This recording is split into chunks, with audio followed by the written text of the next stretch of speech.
Good morning! Kamusta po kayong lahat? Welcome back po sa ating YouTube channel. So, napakaganda na umaga ngayon mga idol. Ayan, sumisikat na siya. So, for today's video mga lods, ito ang gagawin natin ngayon ha. So, titingnan na natin yung ating mga alaga. Bali, nahuli ko na nga pala yung inahin ko dun sa kabilang bakod na naglilimlim, no? So, tapos ngayon, maglalagay tayo ng mga buhangin sa ating mga breeders para, alam mo na, kukondisyon na natin yung mga breeder natin. Mag-breed tayo. So, kung ilan lang ma-breed natin, dapat mga less than 10 lang yung ma-breed natin mga lods. Para hindi masyado mabigat sa, alam mo na, patuka. At the same time, sa maintenance. At saka sa, alam mo na, kasi marami rin tayong alaga ngayon mga lods. Nagdagdag nga tayo ng mga manok. Ayan. Ayan, pakita ko sa inyo mga manok ko na dagdag, malalaki na. So, ayan. So, para yung budget natin sa patuka, medyo minimal lang, no? So, tara, papakita ko sila sa inyo. So, ayan mga lods, dito muna tayo sa ating mga heritage chicken. So, ayan, malalaki na yung mga heritage ko, mga lods.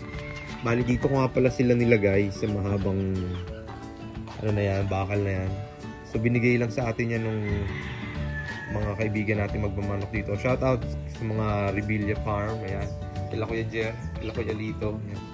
Sila nagbigay nga pala sa akin yung bakal na yan. So, ngayon, napakinabangan natin. Matagal lang nandito yan eh. So, hindi nagagamit kasi wala namang ilalagay. So, ngayon, magagamit na natin. Diyan natin nilagay yung ating mga heritage chicken. So, lalaki na. Pakita ko sa inyo. Oh, yan sila. So, meron tayong, ito yung nabili ko nga pala sa pagsanghan, mga lods. Oh, ano ba yan? Ano ba yan? Ingay dyan. Mamaya kayo, ha? Ito yung nabili natin sa pagsanghan. So, siguro nasa magdadalawang buwan na to sa akin. Malapit na, yan. Ito yung, ano tawag dito? Plymouth Rock ba yan? Yan. Kasi mga bulik natin, o mga binatang dalaga na, nagbibinata na sila. So, ito naman yung ating mga Sussex, light Sussex. So, tama pili ko dito, tanda nga to. Maganda yung ating pili. So, kahit pa paano naman marunong tayo tumingin ng lalaki at babae. Nakachamba. Ito babae. So, ayan, meron tayong, pwede natin paramihin yan. So, di ba, malalaki na sila mga lods. Oh, ayan. Bart Plymouth Rock, tawagin yan. Kasi isang alpas na yun, yung Rhode Island Red. Wala, pag-ala lang yan. Albor lang natin yan sa atin. So, ayan sila. At ngayon naman mga lods, syempre, uy! Kita nyo nga naman, napakaganda ng umaga natin. Nakalibreng itlog na naman tayo. Pero mamaya ko nakukunin, nag-iitlog pa rin yata tayo isa doon, oh. Pansin nyo, nangingitlog din yan eh. So mamaya natin pasukin, kukunin ko na rin yung isang itlog. Yan mga lods, kita nyo. May isa na dalawa tayong itlog na makukuha ngayon. O, masarap i-prito yan mamayang gabi. O diba? So ito yung ating mga Rhode Island Red, tsaka yung dalawang Decal Brown. So yan, sila lang yung pinapaitlog ko dyan. Yung mga itlog niya, kakainin ko lang. Pakain lang, pakain. So dito naman tayo ngayon sa ating mga Tagalog, mga lods. So ito na, oh. Kalahin mo, lumaki na rin yung Tagalog. Pinabayaan ko lang to, yo. Native chicken yan. Ito yung ating mga native. Kaso hindi na po yan purong native na labuyo. Hindi siya purong labuyo, mga lods. Nabili ko na yan, may halo daw yan na kabir. So kabir, kinuros sa labuyo. Lahi nila, matitibay sa sakit. Hindi basta-basta dinadapuan ng sakit. O diba, yan yung mga sisiw natin, oh. Ayan. So ang nangyari, apat na... Oo, yan. Matapang din to, matapang din, ayan, oh. Ganyan ang kulay ng mga labuyo, ano, ganyan. Mga dark, hindi ko alam kung tawag pula. So, ayan. Ang ama niyan, siyempre sigurado ko, yun ang ama. Ilang naman na nakakababa dyan eh. Ngayon palang nagbibinata itong kulay puti, kaya hindi ko lang alam kung ngayon. Sa susunod na breeding, ito naman ang ating palahe. Yung ating napalaki na si, ano ba ito? Si tawag dito? Leghorn. Ayan, tandang na yung Leghorn natin. Pinagala ko lang dyan. So, ayan. Ito yung mga alaga natin dito. At ngayon naman, mga lods, siyempre, ito pala yung mga una nating papisang Tagalog, mga native. Ayan, ito mas mukhang labuyo to eh. Kaso kulay puti lang. No? O, yan yung mga naging anak niya. 6 din yan. 3 itim. At 3 itim. Isang, yung pula. Yung ganyan ng native talaga nila na kulay eh. Tapos 2 puti. Hindi ko alam saan galing yung puti. Baka sa kabir siguro, no? Kahit umulan umaraw, patibay, hindi basta-basta magkakasakit yan. Ayun, binabahan pa, oh. Huling-huli, oh. Kita nyo. Ayun. Labas ang magaling. Susunod niya, magbe-breed season na naman sila. Ihahanda ko na naman yung kanilang paitlogan. Ayun, yung paitlogan nila. So, ayan, kita nyo naman. Handa natin, tara. So, ayan, mga sisiw natin na bago.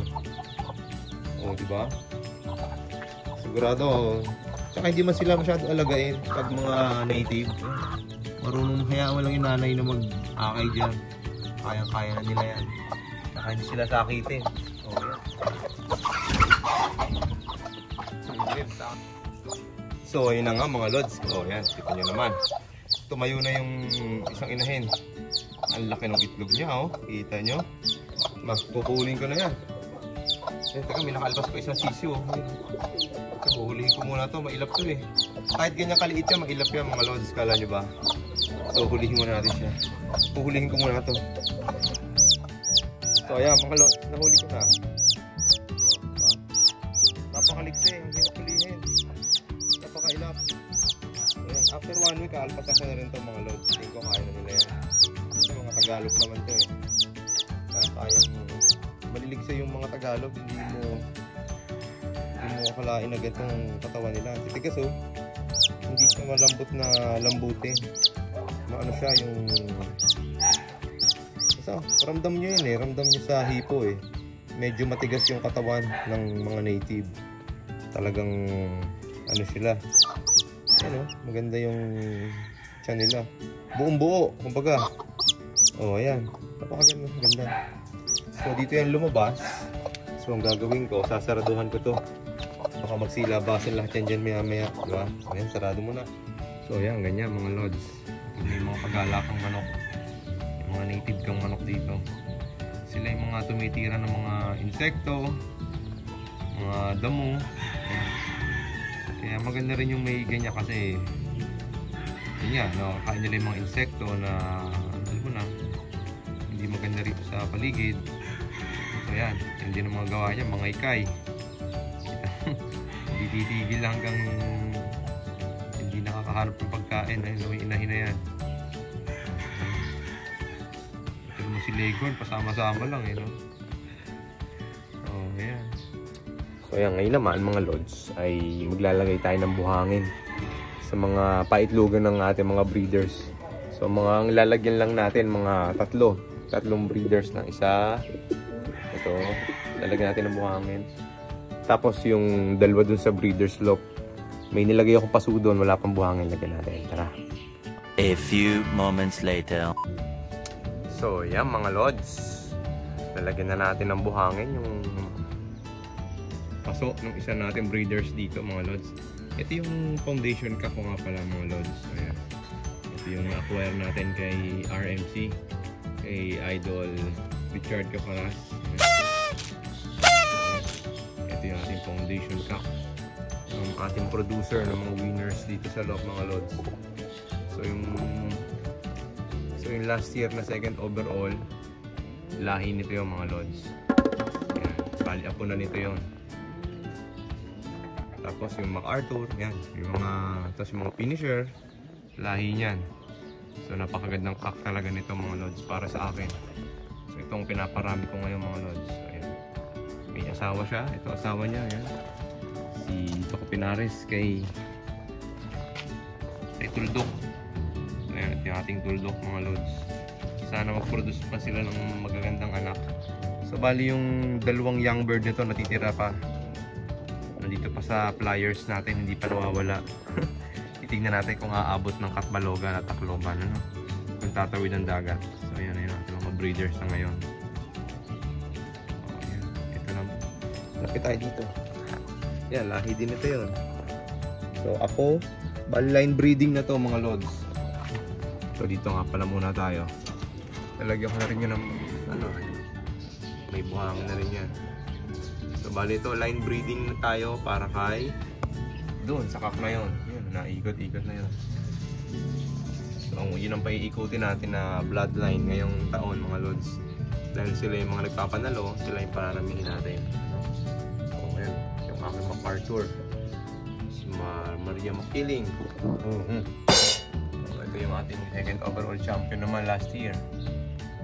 Yan naman, napakagandang ibon. Yan. Ayan. Nandito na lang mga lods. So yan, ngayon mga lods. Ngayon naman, papakita ko sa inyo itong isa kong breeder dito. Ayan. Binread ko rin to mga lods. Ito ay 2 times inbreed. O ano, tama ba? 2 times. Kasi 7/8 na siya eh. 7/8. Paano ba yan? 3/4. Sumunod sa 3/4, 7/8. So, kaso ang problema nga, ganito siya mga lods. Lagi siyang lugon. Ayan o. Lugon siya, lugon. Isang buong taong lugon na to. Hindi ko alam kung bakit. O yan, kaya mapansin nyo, lugon lang siya, lugon. Siguro dahil inbreed siya, kaya siya nagkaganito. Pero maganda yung katawan nyo.